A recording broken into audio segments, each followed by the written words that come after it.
Assalamualaikum warahmatullahi wabarakatuh. A'udzu billahi minasyaitonir rajim. Bismillahirrahmanirrahim. Innal hamdalillah nasta'inuhu wa nastaghfiruhu wa nu'minu bihi wa natawakkalu 'alaihi. Wa na'udzu billahi min shururi anfusina wa min sayyiati a'malina. من يهده الله فلا مضل له ومن يضلله فلا هادي له. أشهد أن لا إله إلا الله وحده لا شريك له وأشهد أن محمدا عبده ورسوله. اللهم صل على سيدنا محمد وعلى آله وصحبه أجمعين وبارك وسلم. أما بعد. بسم الله الرحمن الرحيم. والعصر إن الإنسان لفي خسر إلا الذين آمنوا وعملوا الصالحات وتواصوا بالحق وتواصوا بالصبر. صلى الله عليه وسلم. وقال رسول الله صلى الله عليه وسلم: الكيس من دان نفسه وعمل لما بعد الموت، العاجز من اتبع نفسه وتمنى إلى الله الأماني. وكما قال صلى الله عليه وسلم.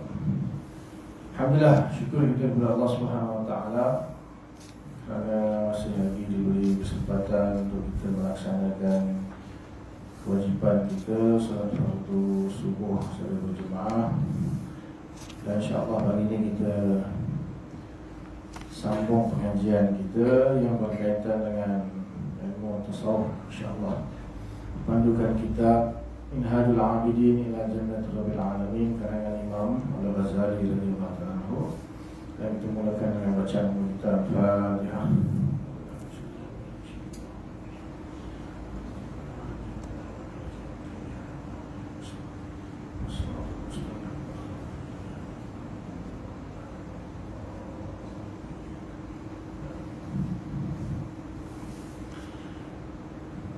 Bab yang kelima, tanjakan pendorong,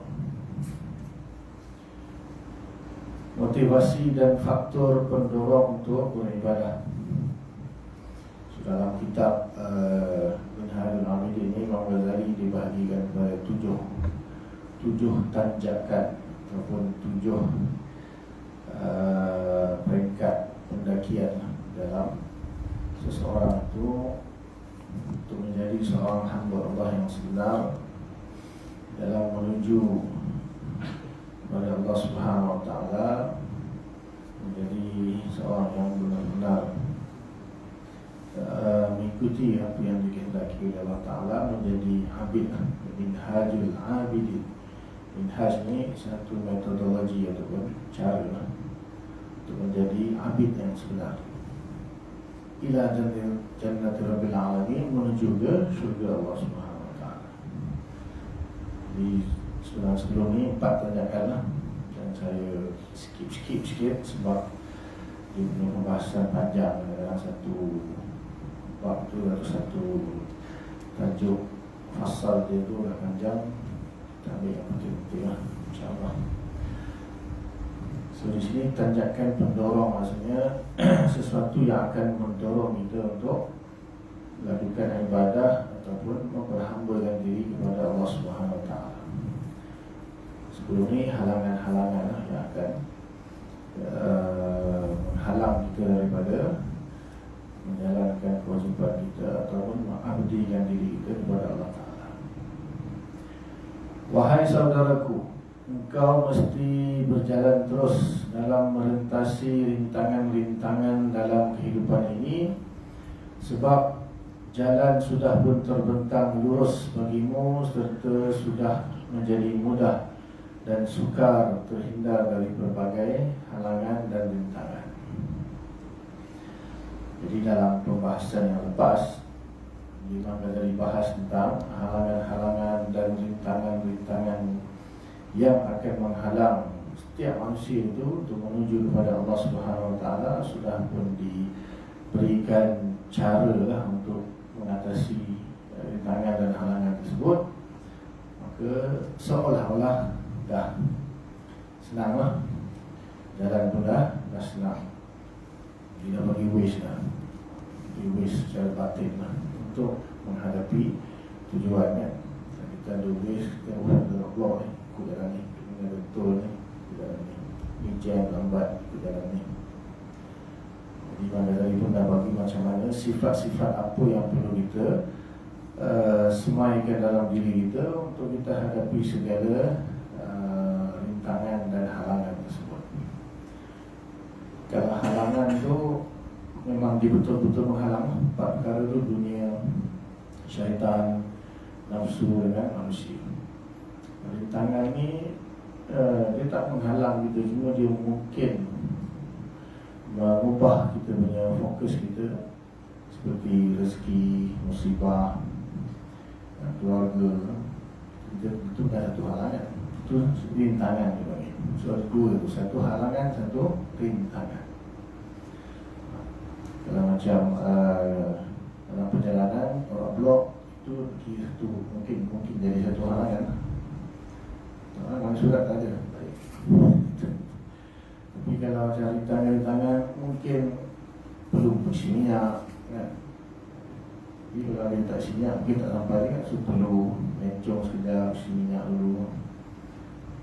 Dalam perjalanan kita menuju kepada Allah ni pun ada halangan dan ada rintangan.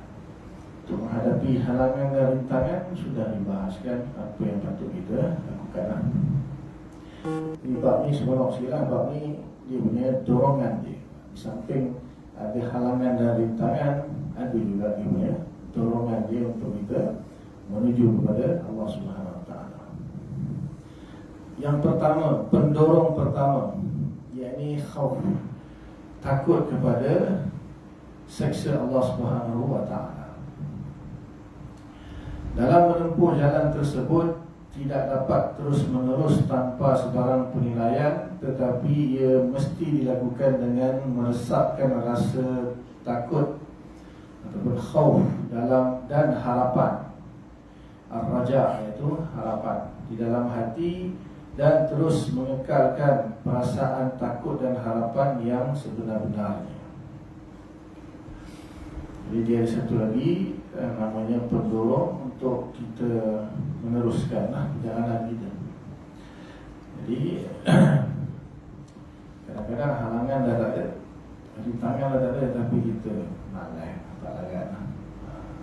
Dia tak ada perkara yang akan mendorong. Dia perlu juga, penting juga perkara yang akan mendorong kita untuk melakukan sesuatu perkara. Halangan dah selesai semua, dah apa lagi? Nanti malas, jailo muda lagi tak? Jailo pendorong tu tak ada pun boleh jadi dia stop juga. Jadi perlu kepada pendorong. Pendorong yang pertama, takut. Perasaan takut. Takut ni banyak takut, tapi mana-mana manusia pun bermula dengan takut kepada perkara yang dia tak suka. Perkara yang dia tak suka. Walaupun kemuncak ni nanti takut hanya kepada Allah. Tapi sebelum sampai takut kepada Allah tu, dia takut dengan benda-benda lain dulu. Takut azab dari Allah. Itu takut. Dan azab ni pun ada dua. Satu, azab di dunia, azab di akhirat. Dan terkadang seseorang itu mungkin dilepaskan oleh Allah Ta'ala. Dilepaskan macam dalam roblok. Roblok biasa tadi berdebu kan? Alamak, surat polis tak ada ni. Alamak, rotek dah mati ni. Dia takut lah. Dia boleh jalan juga, polis pun dah. Kadang-kadang dia takut. Kalau takut pun tak bersamaan, takut kena patah balik. Tapi kalau ada lesen, ada surat semua, steady, tak takut lah. So manusia dia takut.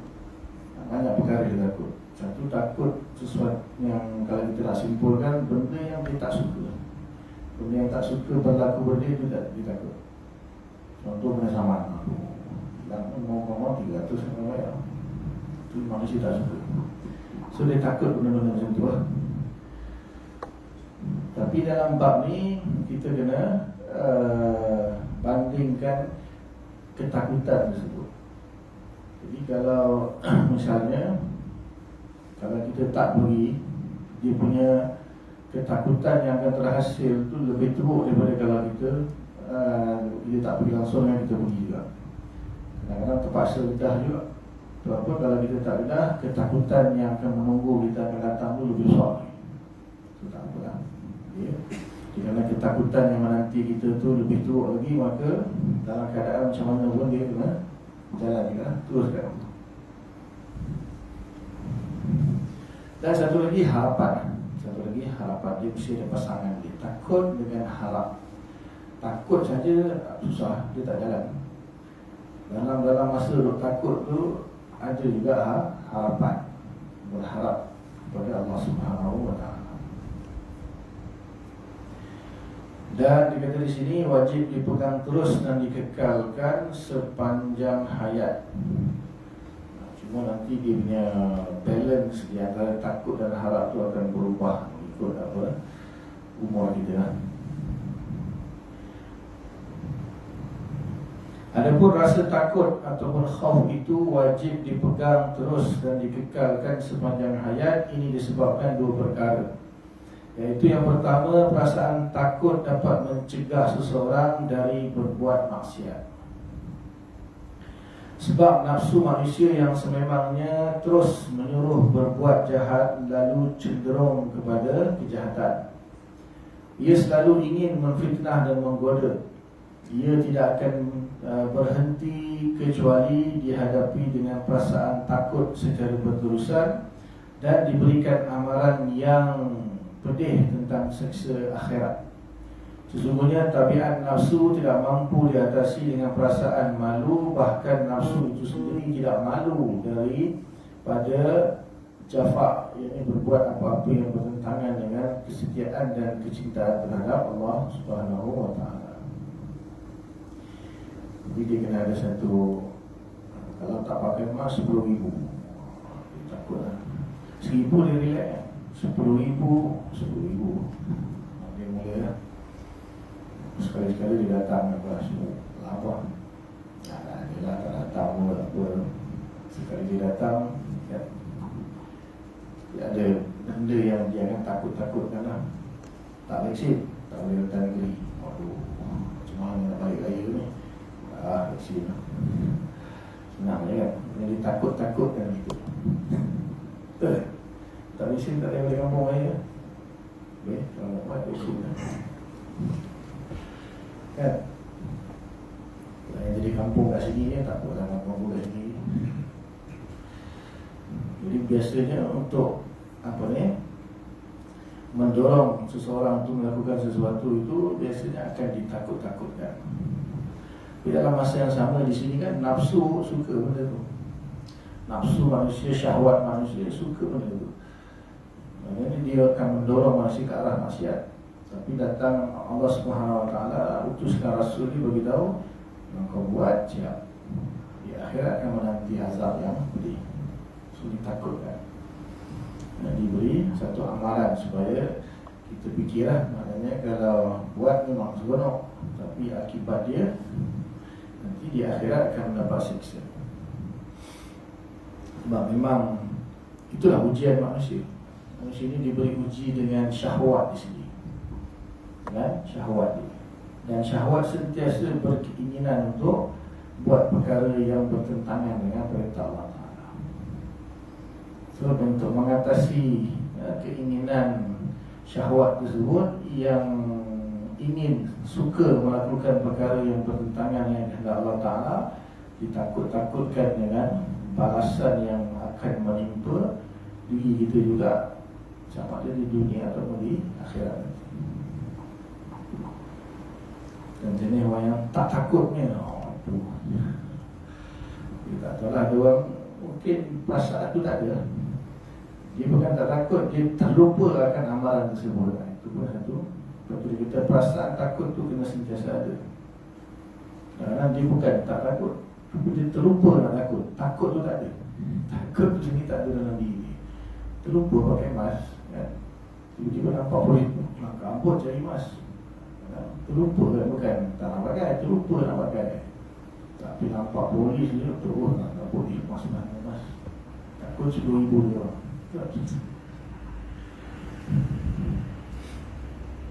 Jadi macam kita manusia itulah, kita ada kuliah, kita ada apa, kita semayang.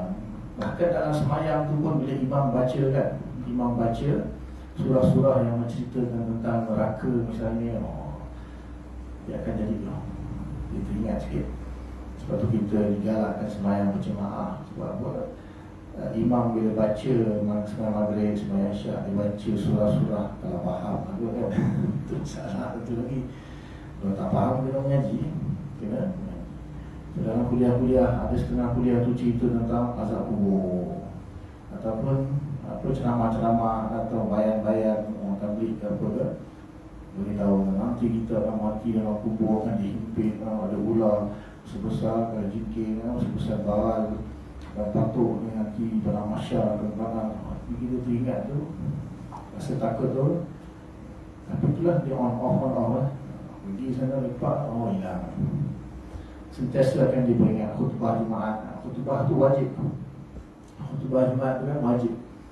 Supaya apa? Setiap minggu sekurang-kurangnya kita dengar nasihat daripada khatib, supaya kita akal kita, pemikiran kita sentiasa tak lari daripada satu masa ni kita akan mati, kita akan menghadapi kubur, mahsyar, mizan, sirat, syurga, neraka. Itu manakala sentiasa ada tu, dia nak buat maksiat tu nice, nak buat sesuatu yang bertentangan perintah Allah pun dia akan fikir. Sifat dan tabiat nafsu manusia adalah seperti mana yang dikatakan oleh seorang penyair di bawah. Al-abdu yuqra'u bil asa wa hurru takfihi al-malamah. Artinya hamba yang degil, iaitu hawa nafsu, dipukul dengan tongkat, tetapi orang yang baik-baik cukup dengan kata-kata sahaja. Seharusnya hawa nafsu manusia mestilah ditarbiah dengan cambuk takhwif, iaitu sesuatu yang menyebabkan dia takut, sama ada dengan kata-kata, perbuatan dan dengan fikiran, dalam batas waktu yang tidak terhad, yakni untuk selama-lamanya. Jadi untuk mendidik nafsu yang sentiasa mengajak kepada kejahatan itu, cara dia dicambuk dengan kata-kata atau perbuatan nasihat. Jadi Yusuf sendiri kan dalam surah Yusuf kata, inna nafsa la'ammaratun bisu'. Sesungguhnya nafsu itu, syahwat itu memang mengajak kepada keburukan. Jadi tingkatan pertama nafsu setiap manusia itu memang nafsu amarah. Itu sebagian ulama tasawuf, tingkatan pertama nafsu amarah, yang mengajak kepada kejahatan. Nanti kalau dia diberi peringatan, selalu diberi peringatan, maka nanti bila dia berbuat sesuatu, maka dia diperingatkan dengan balasan seksa yang akan menimpa dia di akhirat ataupun dunia. Tentunya dosa boleh menghalang rezeki. Dia dah dengar rezeki dia boleh, banyak dosa boleh menghalang rezeki. Maksudnya ataupun kalau ada rezeki pun tidak ada keberkatan dalam rezeki, sebab rezeki kan dah tak, maka tidak akan ada keberkatan daripada rezeki. Jadi dia mula takut, maka dia bila nafsu tu takut, dia jadi nafsu lawamah, yang sentiasa mencela diri sendiri. Naik tahap tu dia bagus. Maksudnya memang asalnya suka buat, tapi lama-lama orang macam ni dia dah besar aku ni, bila lah nak hisap, bila lah nak cuci tangan. Dia setahap nanti dia dah banyak masuk nasihat pengalaman, dia tengok apa yang nafsu dia buat pun bukan yang menguntungkan pun, seronok sekejap je. Apa nak seronok sekejap kan. Ada kebahagiaan yang abadi, kesenangan, kemewahan, kenikmatan yang selama-lamanya sedang menanti di akhirat. Apa nak dunia yang sementara ni, aku nak seronok sangat. Seronok tak ada mana pun boleh seronok. Tak seronok sekejap, lepas tu sakit. Seronok sekejap, lepas tu sakit. Dia takkan selamanya. Mata'ul ghurur. Quran sentiasa beritahu, mata'ul ghurur. Mata' tu memang kesenangan, tapi ghurur, sifat dia ghurur, menipu je. Makan sedap di dunia, berapa pinggan boleh makan? 10 pinggan? 20 pinggan? Boleh. Sedap pun nak rasa nak makan. Makan gula lebih, diabetes. Makan lemak, benda minyak apa, hebat diri. Semua menipu je. Semua menipu. Dapat juga kesenangan sejak lepas tu yang akibat dia sengsara. Berbanding dengan akhirat, makan satu gunung pun tak lulus. Di syurga nak makan banyak mana pun dia tak akan, dan rasa dia 70 kali lebih. Dunia nak 4, nak kahwin 4. Kalau tak mampu tu, orang ganda je. Tapi sana berjuta bidadari pun tak ada masalah. Isteri nak berapa pun tak ada masalah. Tapi bukan tak boleh lah. Boleh, cuma kalau tak mampu jangan jadi masalah. Dia akan jadi masalah. Nak bagi tahu kata seronok, tapi seronoknya sebentar. Dia akan datangkan macam-macam akibat di dunia ni. Di akhirat yang sebenarnya kejayaan yang sebenar, kenikmatan yang sebenar, maka perlu dicampur nafsu itu dengan perkara-perkara begini ya, supaya dia ada kesedaran. Bila ada kesedaran, itu bila dia dah mencela diri ini, maka Allah kata wa nafsu wa ma sawwaha fa alhamaha fujuraha wa taqwaha. Maka Allah Ta'ala akan ilhamkan fujur dan taqwa kepada nafsu. So, kalau dia memilih taqwa, maka dia akan menuju kepada nafsu mutmainnah. Itu 4 basic tingkatan nafsu yang Quran sifatkan. Walaupun ulama ada tambah-tambah lagi, tapi yang jelasnya Quran sebut ni antaranya nafsu amarah, kemudian nafsu lawamah. Amarah sentiasa menyuruh kepada kejahatan. Dan akan ada satu tahap dipanggil nafsu lawamah, dia akan mencela diri sendiri. Menyesal aku dulu dan tak buat ibadah banyak, dari kanak mati masa mula tak cukup. Kemudian Allah Ta'ala sentiasa memberi ilham. So antara ilham yang baik dia panggil nafsu mulhimah. Nafsu mulhimah. Walaupun ada ulama mengatakan lepas amarah mulhimah dulu baru lawamah. Yang kata lawamah ataupun mulhimah, dia boleh jadi bertukar-tukar antara dua itu. Sebab dengan diilhamkan ketakwaan, maka mungkin di situ akan menyesal. Itu tak kira susunan ni mungkin berbeza menurut tahap seseorang atau keadaan seseorang. Kemudian bila dia dah diilhamkan dengan ketakwaan, dipilih untuk bertakwa, barulah dia jadi nafsul mutmainnah. Ya ayyatuhan nafsul mutmainnah, irji'i ila rabbiki radiyatan mardiyah. Jadi itu barulah dia akan kembali kepada Tuhan dalam keadaan redha dan diredai. Barulah kita boleh berjumpa dengan Allah. Selagi kita punya nafsu itu tidak itminan, tenang dengan apa yang Allah Ta'ala kehendaki, maka kita tak akan kembali.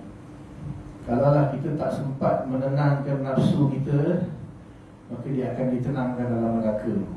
Baru kita boleh kembali ke Allah Ta'ala. Sebab nak masuk syurga dengan nafsu yang itminan. Maknanya yang tenang, maksudnya yang betul-betul tunduk patuh kepada Allah Ta'ala. So, kalau di dunia ini nafsu dia tak mau tunduk kepada Allah Ta'ala, maka dia akan dibasuh dulu dalam neraka, baru dia layak untuk masuk syurga. So siapa yang nak? Kalau kita tak nak, kita tenangkan nafsu kita di dunia ini. Jadi apa ni? Redha dengan apa yang Allah Ta'ala perintahkan. Kita tolak apa-apa yang Allah Ta'ala tak suka, apa yang Allah Ta'ala larang, baru nafsu kita akan tenang dan kita akan bersedia. Ini belum lagi. Sebab tu kata sebagian sufi, kami sebelum masuk syurga dah masuk syurga. Sebelum masuk syurga dah masuk syurga. Maknanya dia sudah berjaya mendidik nafsu dia sampai tahap nafsu mutmainnah itu, walaupun belum sampai di sana lagi. Orang yang bijak lah. Nabi kata kan, hadis yang saya baca awal tu, Nabi kata al-kaisu man dana nafsahu wa amila lima ba'da maut. Orang yang bijak, pandai, yang genius, yang berakal ni, dia akan menahan nafsunya dan dia akan beramal untuk hari akhirat selepas kematian. Sebab itu hidup yang sebenar, kehidupan yang sebenar, yang hakiki di akhirat. Dunia sementara. Dunia tak ada siapa pun akan hidup kekal selama-lamanya dalam di dunia ni. Kalaulah hidup di dunia ni selama-lamanya, orang yang pertama yang akan diberi kehidupan selama-lamanya Nabi Muhammad SAW. Makhluk yang terbaik pasti akan diberikan kehidupan selama-lamanya yang mewah, yang seronok di dunia. Tidak, dia pun Nabi pun tak lama, 63 tahun tinggalkan dunia. Sebaik-baik manusia pun tak diberikan dunia. Itu bukti, sudah cukup bukti dunia ini bukanlah tempat. Seorang yang bijak, Nabi kata, dia akan buat persiapan untuk kehidupan yang kekal abadi di akhirat. Itu Nabi dalam hadis kan. Dan Nabi kata, wal ajizu atau wal ahmaku, orang yang bodoh ni Nabi kata, dia akan manittaba'a nafsahu, dia akan ikut nafsu dia. Apa yang nafsu nak ikut. Kemudian wa tamanna ila Allahil amani, berangan-angan untuk dapat keampunan Allah. Allah Maha Pengampun, Allah kan Maha Pengampun. Dia memang betul pengampun. Tapi diampunkan, cara diampunkan tu macam mana? Sama ada diampunkan dengan dicampak dalam neraka pun ampun dia kalau. Tapi dicampak dalam neraka dulu. Dia kalau lah semua orang berfikir macam tu, maknanya orang kafir tak masuk neraka. Tak adalah. Nah, kalau Allah betul-betul Maha Pengampun, kenapa Allah ciptakan neraka? Betul. Kalau Allah tu betul-betul Maha Pengasih, Penyayang, Pengampun, nak buat apa dia cipta neraka, buang masa lah. Tak ada faedah lah neraka. Tu dia adakan neraka tu, memang ada penghuni dia. Akan ada penghuni dia. Dia orang yang Nabi kata, orang bodoh ni dia confident, over confident. Ya Allah tak apa, buat dosa macam mana pun Allah ampun. Cuma Allah akan ampun lah kalau orang tu macam mana dia. Sekalipun kalau dia beriman, dia tetap akan diampunkan. Cuma keampunan dia tidak akan kekal dalam neraka. Tapi singgah tu tak jamin. Singgah tu tak jamin. Mungkin akan singgah sekejap. Sekejap tu mungkin berjuta tahun lah, dibandingkan dengan akhirat yang selama-lamanya. Jangan buat pasal lah. Jangan buat pasal.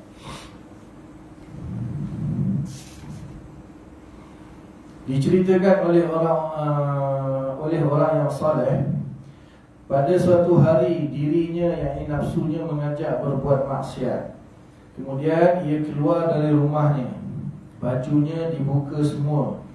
Terus dia menyarap dan bergolek di padang pasir yang sangat panas, sambil berkata kepada dirinya, rasakan olehmu sebab api neraka Jahannam lebih panas daripada padang pasir ini. Jadi nafsu dia nak mengajak satu buat kemaksiat. Okay, tak apa, kau nak rasa maksiat kan, pergi padang pasir tu, buka baju, guling-guling kat. Yang maknanya ini baru sikit saja kepanasan di bumi. So kalau betul-betul kau nak buat maksiat, kau bersedia tak lalui benda ni? Bukannya guling-guling sekejap, beratus tahun, beribu tahun, berjuta tahun dalam neraka. Sebab akhirat ni satu hari kan, di akhirat 1000 tahun itu. So kalau kita dah kena masuk neraka sehari lah, katalah orang sehari, 1000 tahun. 1000 tahun rasanya macam gaduh. Satu solat saja tinggal 80 tahun masuk neraka. Satu solat dia tinggal 80 tahun yang akhirat. 80 tahun maknanya 80 kali 365 kali 1000. 80 tahun akhirat. Satu solat tinggal dengan sengaja. 80 tahun kali 365 kali 1000. Berapa? Yang matematik A+.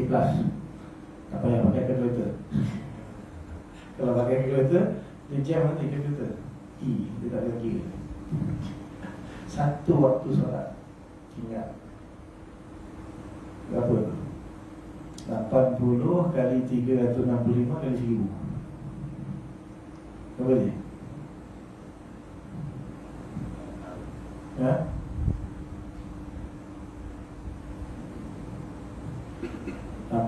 tahun. Satu solat tinggal 80 kali 365 kali 1000. Salah dia? Tak ada kira? Jam. Kalkulator pun jam. Itu satu solat. tinggal dosa meninggal satu solat. Jadi agak-agak dia test diri dia. Maksiat sama lah, maksiat sama dia buat benda yang dilarang atau tinggal benda yang wajib. Atau guling-guling sekejap di barang pasir. Sebab apa dia guling-guling? Dia cukup je dia bakar, ambil lighter, bakar tangan lah. Kalau rasa-rasa mampu kan nak menghadapi api neraka tu, ambil lighter, bakar jari satu berat. Ini dia guling-guling sebab apa? Sebab neraka akan bakar seluruh badan. Akan bakar seluruh badan. Kalau kita ambil, ini pun kita tak tahan ambil lighter, sudah bakar tangan tengok. Kena sereka sikit je niat. Dah 3-4 hari kan, boleh kan. Sereka panas. Ataupun ambil serika panas tu, serika badan. Okey dan tak apa, jadi tak apalah, buat maksiat lah, tak isyak lah. Jadi je. Try. Third, ini orang ni cerita lah, ada orang salah dia. Bila nafsu dia ajak buat maksiat, dia guling-guling ataupun nafsu yang panas. Nak tunjukkan lah, kalau kau nak buat maksiat kan, kalau kau sanggup tu terima kepanasan bumi je 70 kali ganda api neraka. Rasakan olehmu sebab api neraka Jahannam lebih panas daripada barang pasir ini. Di malam hari engkau menjadi bangkai dan pada siang hari engkau menjadi pemalas.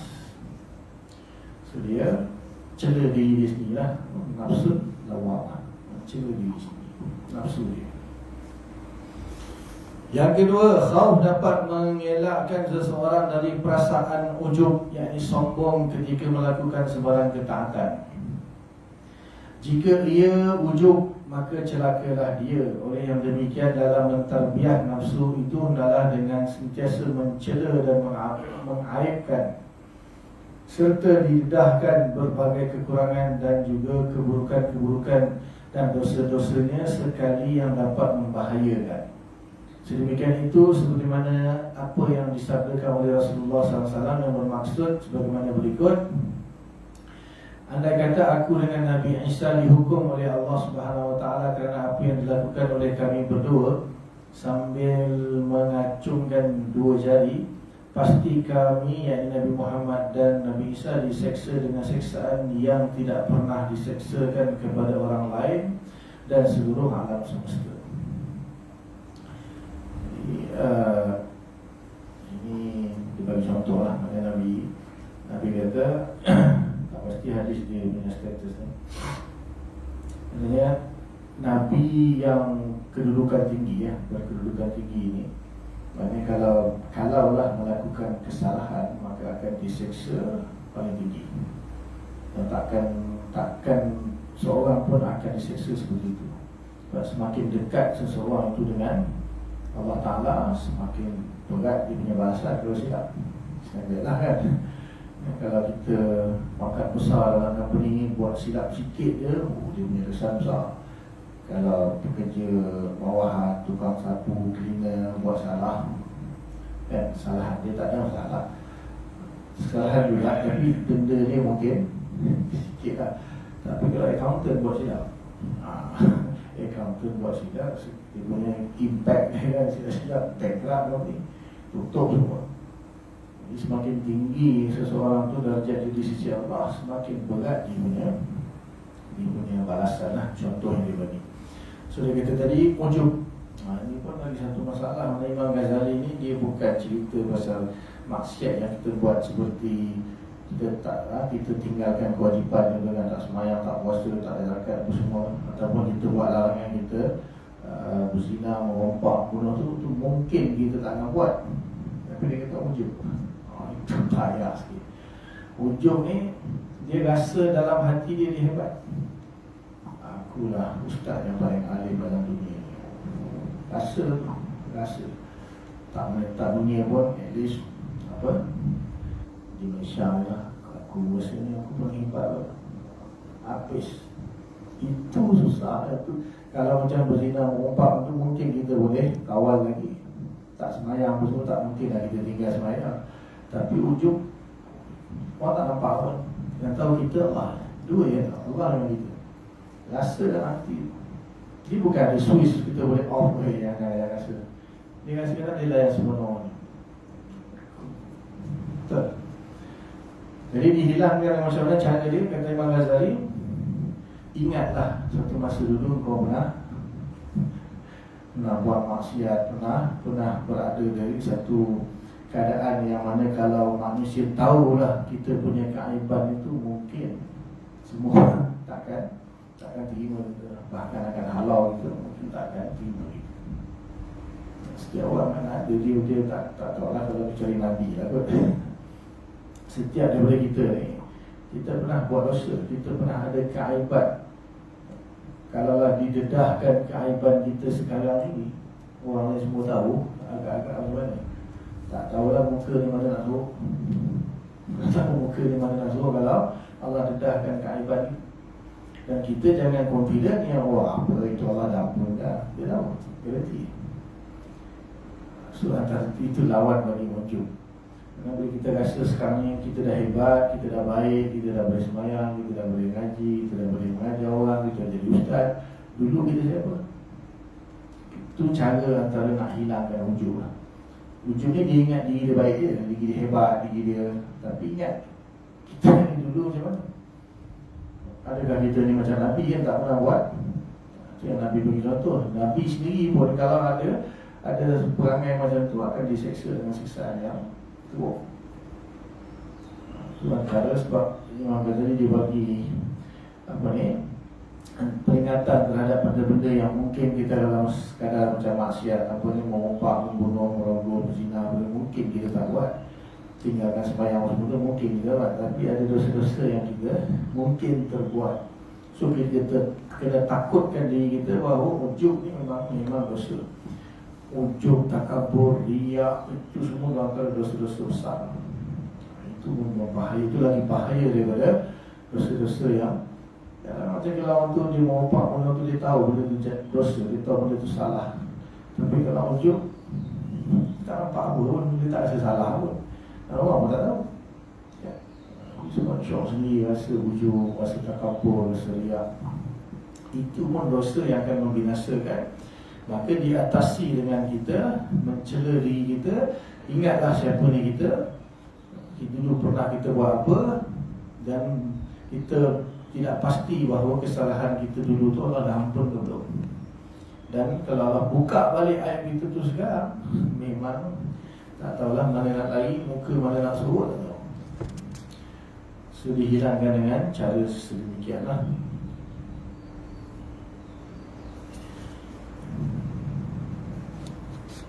Diriwayatkan bahawa Imam Hasan Basri rahimahullah suka berkata, seorang daripada kita pasti tidak aman dari berbuat satu dosa, kemudian dosa itu menutup pintu ampunan dari Tuhan. Dengan demikian sia-sia sahajalah sebarang amalan yang dilakukan, sebab telah tertutup pintu ampunannya. Dengan demikian sememangnya seseorang yang sentiasa asyik berbuat maksiat sehingga pada satu peringkat dosa yang menutup pintu ampunannya Tuhan, sekiranya dia tidak segera bertaubat. Dosa-dosa itu boleh menutup pintu hati. Bertumpuk. Last kali terus tak nak hilang. Ini amaran untuk orang ya, orang yang macam dia apalah nanti aku taubat lah. So dia tak takut terhadap dosa yang dia buat. Dia masih harapan dia terlebih ya. Nanti aku taubat lah. Sebab apa dia kata di sini bila semakin dia buat dosa, semakin takut dia punya kesan daripada dosa itu menyebabkan pintu taubat atau pintu keampunan tertutup. Allah tak tutup, tapi hati dia sendiri yang menutup. Bahkan na'udzubillah, dosa itu boleh menyebabkan orang itu terkeluar daripada Islam. Sebab dia dah bertumpuk. Kan kita punya kadang-kadang kita sentiasa servis, tiba-tiba bertahun-tahun tak servis, tak ada Tuhan akan ganti baru. Ada benda yang kalau kita macam enjin kita ke apa contohlah, ada masanya kita basuh, kita kena basuh, kita kena tukar. Tapi dah sampai kita biar je. Dah sekali dia kata ini dah langsung tak boleh pakai, kena tukar baru. Maksudnya terus tak boleh dah servis dah. Bahaya. Tak sempat nak taubat apa, mati habis. Jadi untuk orang yang sentiasa melakukan kejahatan dan dia rasa tak apa, nanti ada masa lagi boleh bertaubat, silat-silat tak sempat, pintu tertutup, terus makin lama makin teruk, akhirnya mati dalam keadaan tak sempat taubat, na'udzubillah. Dan ada pula cerita tentang Imam Abdullah bin Mubarak radhiyallahu anhu ketika dia bermuhasabah terhadap dirinya sendiri, yakni mengkaji dan meneliti keadaan diri sendiri. Muhasabah tu menghisap diri sendiri lah. Lalu ia berkata, hai diriku, perkataanmu seperti perkataan orang-orang zuhud, tetapi perbuatanmu adalah perbuatan orang-orang munafik.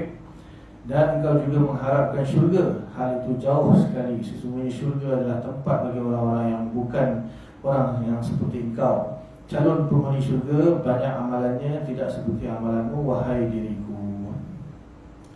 Adalah sepatutnya ucapan para imam ni dan bangsa-bangsanya harus selalu diulang-ulang untuk mengingatkan nafsu agar jangan sampai timbul ujub dalam melakukan sebarang ketaatan dan agar tidak terjerumus ke dalam jurang maksiat. Demikianlah, dan kepada Allah juga kita memohon pertolongan.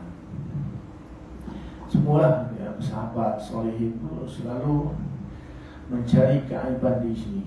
Tengok aib. Kau ni siapa? Kau dulu siapa? Awal ampun ke belum? Kau ingat amalan kau baik sangat? Kau ingat ilmu kau tinggi sangat? Belum tentu Allah Ta'ala terima itu. Yang sentiasa melihat, sentiasa sibuk dengan keaiban diri sendiri. Jangan overconfident. Aku dah okey dah, aku dulu jahat tapi sekarang okey, insyaAllah wali pun sekarang mungkin wali 7 ke. Itu semua ujub, tipuan-tipuan syaitan. Selagi kita tak mati, selagi itu kita tak aman daripada syaitan dan nafsu. Anytime dia tak boleh kacau kita bab-bab mungkinlah kan. Kita dah insyaAllah lah, tak mungkin kita insyaAllah tak tinggal sana, semayang kita tak akan tinggal semua. Mungkin memang dosa-dosa yang zina, berumpak pun mungkin kita tak buat insyaAllah. Tapi ada kita benda-benda yang nampak macam kecil tapi lebih besar daripada, boleh menghilangkan semua amalan. Ujung dia takabur ni habis hancur. Hancur semua, rasa hebat saja diri habis. Jadi kita kena rasa kita jadi macam ni sebab Allah. Allah yang bagi taufik, Allah yang bagi hidayah. Allah tak bagi taufik, tak bagi hidayah, kita pun tak mampu nak buat. Tapi tiba-tiba kita claim kita hebat, kita yang habis hangus pergi-pergi diberi barang masyarakat. Kira mana amalan, ya Allah, amalan aku banyak-banyak, mana pergi? Allah kata hancur. Dulu kau tak kapur, kau riak. Memang kau dah bagus semayang, tapi kau rasa kau hebat, kau ujub. Kau tak tahu itu aku yang bagi hidayah, taufik aku yang bagi. Kau rasa hebat. Ini susah. Bab ni yang susah.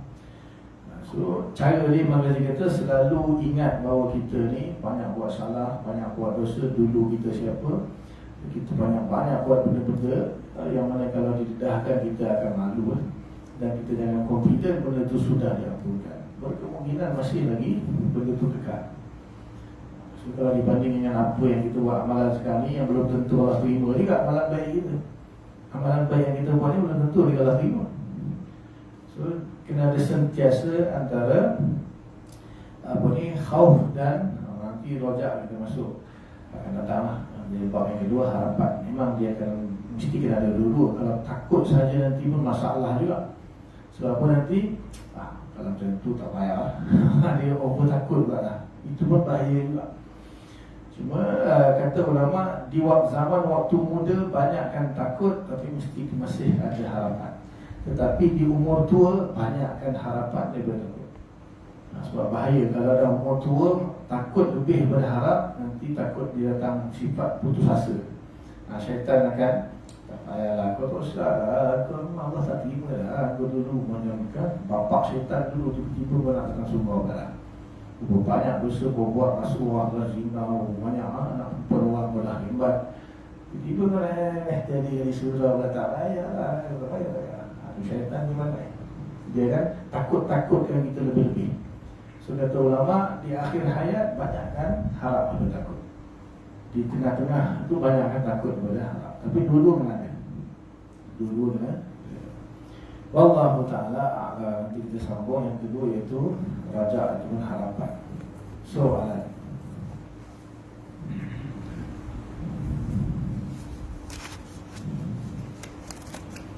Ada soalan?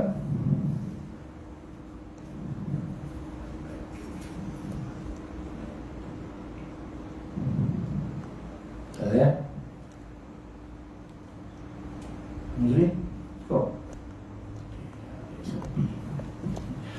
Jadi setakat itu dulu apa yang baik daripada Allah Subhanahu Wa Taala, apa yang baik kita maafkanlah, ampun kepada Allah, kita maafkan semua. Mudah-mudahan Allah Taala beri kita taufik, kita faham, kita amalkan yang kita sampaikan, kita tambahkan kepada Allah Subhanahu Wa Taala. Nashhadu an la ilaha illa anta nastaghfiruka wa natubu ilaik. Subhana rabbika rabbil izzati amma yasifun wa salamun alal mursalin walhamdulillahi rabbil alamin. Assalamualaikum warahmatullahi wabarakatuh.